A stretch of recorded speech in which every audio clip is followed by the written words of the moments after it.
Red Bull went from losing almost 1 full second per lap to possibly gaining up to 4/10 overnight, and the craziest part is, it all comes from a problem they couldn't fix before. We're talking about a car that had too much energy, literally more power than it could control, turning every lap into a fight just to stay stable. That should have destroyed their season. But the new rules didn't just level the field. They may have unlocked the RB22. And now, Verstappen is hinting at something bigger. Because if these upgrades work the way insiders believe, Miami won't be about Mercedes or Ferrari anymore. It will be about how Red Bull turned their biggest weakness into the most dangerous advantage on the grid. At the start of the season, Red Bull didn't look like a championship team. They looked lost. Not slow in a straight line. Not weak in pure power. But unstable. Difficult to control, unpredictable in key moments, and constantly fighting against something inside their own system. And that's what made it so confusing. Because on paper, the RB22 had one of the most aggressive power units on the grid. The Honda package was producing massive energy every single lap, more than enough to compete at the front. But here's the problem. They couldn't use it properly. Imagine having more power than your car can handle. Sounds like an advantage until it starts working against you. That was Red Bull. Their system was generating so much energy through the MGUK that it created an imbalance. Too much energy coming in, and not enough control over how it was released. The result? Superclipping. Moments where the car is forced to absorb excess energy, creating sudden resistance, unpredictable deceleration, and a loss of stability right when the driver needs confidence the most. And in Formula 1, that's a nightmare. Because it doesn't just cost lap time. It destroys rhythm. One moment the car feels fast, the next, it feels like it's fighting itself. And for a driver like Verstappen, who relies on absolute precision, that's the worst possible scenario. Now here's where things get interesting. Because this wasn't a small issue. It was one of the biggest weaknesses among the top teams. In fact, Red Bull had the worst energy cycle management out of all the front-running cars. Which explains everything. Why they were inconsistent. Why they couldn't extract performance over a full lap. Why they were nearly a full second off the leaders in some conditions. But then, the rules changed. And at first, it didn't look like it would help them enough. Yes, the FIA reduced total energy in qualifying. Yes, they increased how quickly the system can absorb excess energy. Yes, they limited boost in races. All of that should make things easier to manage. But it shouldn't be enough to transform the car completely. At least, that's what everyone thought. Because what most people didn't realize is this. Red Bull didn't just need less energy. They needed control over the cycle. How energy flows in.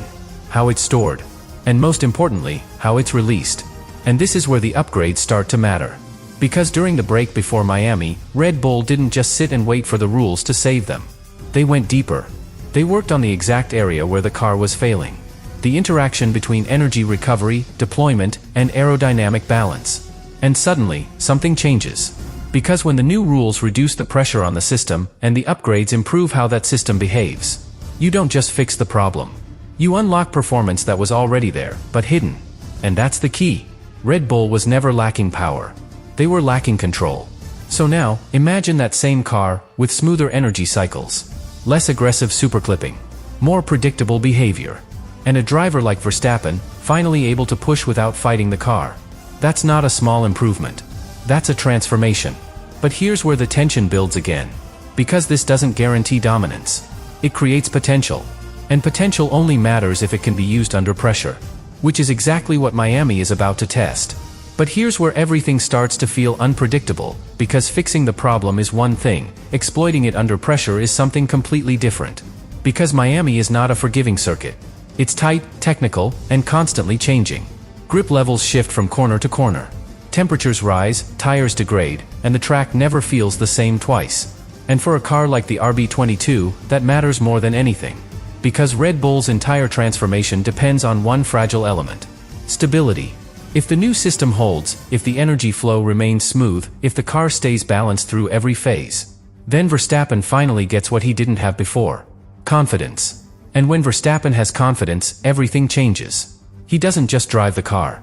He controls the race. But here's the risk. Because even with the improvements, the RB22 still carries deeper issues. Weight distribution.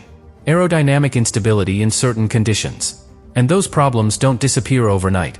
So now, Red Bull is walking a very thin line. They've reduced the electrical chaos, but the mechanical limits are still there. And Miami will expose that instantly. Because every braking zone, every direction change, every acceleration point, puts stress on that balance. And if the car breaks that rhythm, even for a moment, the old problems come back. Now add another layer. The new rules don't just affect performance, they compress it. They bring teams closer together. Which means Red Bull doesn't need to be perfect to fight at the front. They just need to be close. And this is where things get dangerous. Because a fixed Red Bull, even if not perfect, is still Red Bull. Still aggressive. Still capable of sudden performance bursts when everything aligns. And most importantly, still driven by Verstappen. Now imagine this scenario. Mid-race in Miami.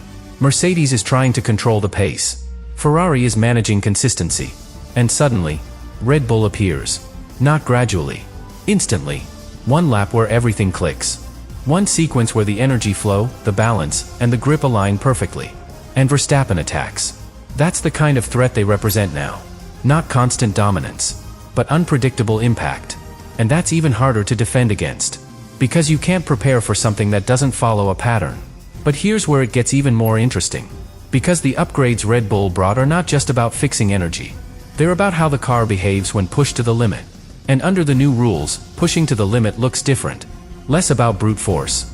More about timing, precision, flow. And this is where Verstappen becomes the key piece. Because while other drivers are adapting to the new system, he's already driving at that edge. Comfortable with instability. Able to extract performance from a car that isn't perfect. So now, give him a car that is more stable than before. Even if not fully solved. And the result is something very difficult to predict. Because it's not about the car alone anymore. It's about what the driver can unlock from it. And Verstappen has always been the driver who finds performance others don't see. So now everything builds toward one critical moment. Not the start. Not qualifying. But the phase of the race where limits are tested.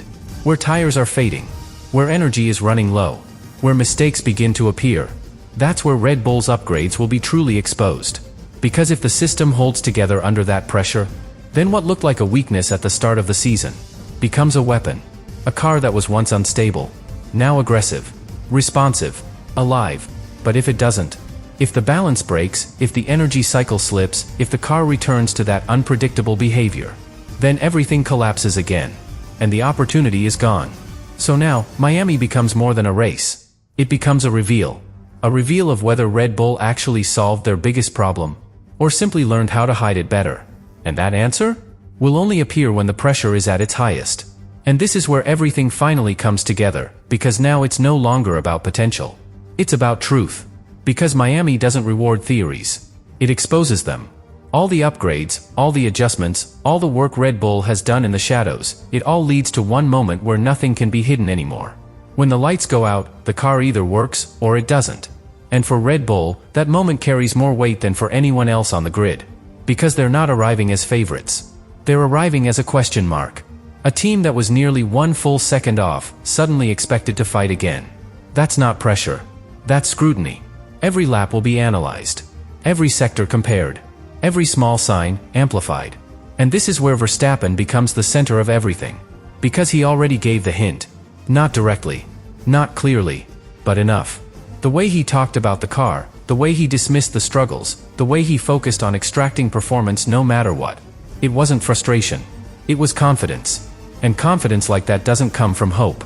It comes from feeling something change underneath you. Now imagine the race reaching its final phase. The moment where everything starts to break down for most teams. Tires fading. Energy running low. Drivers making mistakes. This is where Red Bull used to collapse. Where the instability became too much. Where the car stopped being predictable.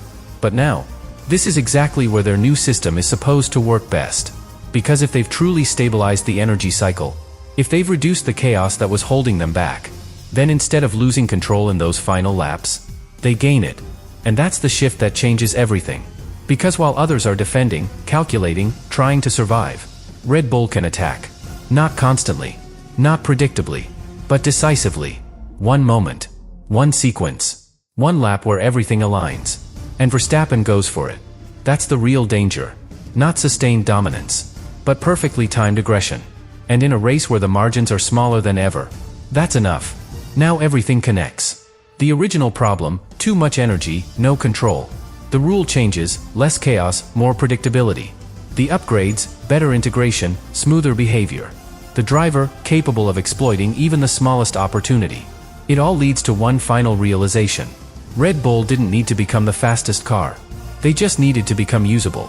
Because once the car becomes usable, Verstappen turns it into something more. Something the numbers don't fully explain. And that's what Miami is about to reveal. Not whether Red Bull is back, but whether they've transformed their biggest weakness into a weapon they can deploy exactly when it matters most. So when the race reaches its most critical moment, watch carefully. Not for who is leading, but for who is waiting. Because if Red Bull has truly solved their problem, they won't show it early. They'll save it for the exact moment where no one can respond. And that's when you'll understand the truth. This was never just an upgrade. It was a reset. A hidden one. And if it works, then Miami won't just be a comeback story. It will be the moment Red Bull reminds everyone they were never out of the fight.